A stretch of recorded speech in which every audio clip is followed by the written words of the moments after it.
ஓம் நம சிவாய.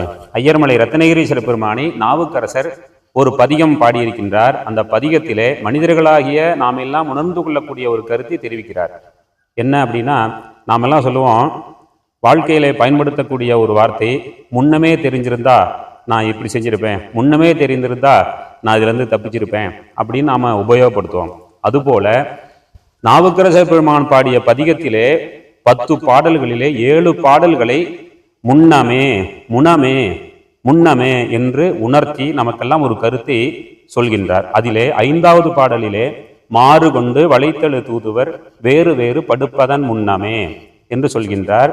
அதனுடைய பொருள் என்னவென்றால், நம்முடைய மனிதர்களாகிய நம்முடைய இறுதி காலத்திலே உடலும் உயிரும் வேறு வேறாக ஆகப் போகிறது என்று நாவுக்கரசர் தெரிவிக்கிறார். அதே கருத்தை சுந்தரமூர்த்தி சுவாமிகளும் ஊனுயிர் வேறு செய்தான் நொடித்தான் மலை உத்தமனை என்று நமக்கெல்லாம் சொல்கின்றார்.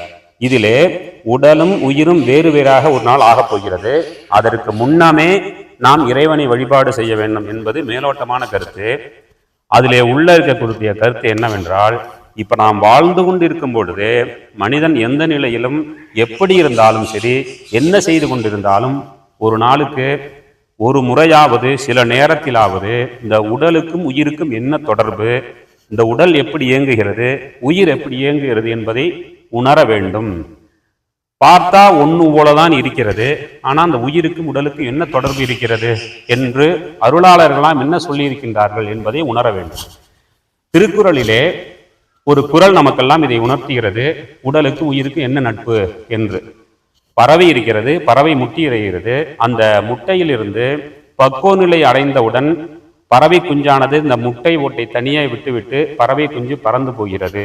அந்த முட்டை ஓட்டுக்கும் பறவை குஞ்சுக்கும் என்ன உறவோ அந்த உறவுதான் இந்த உடலுக்கும் உயிருக்கும் இருக்கக்கூடிய உறவு.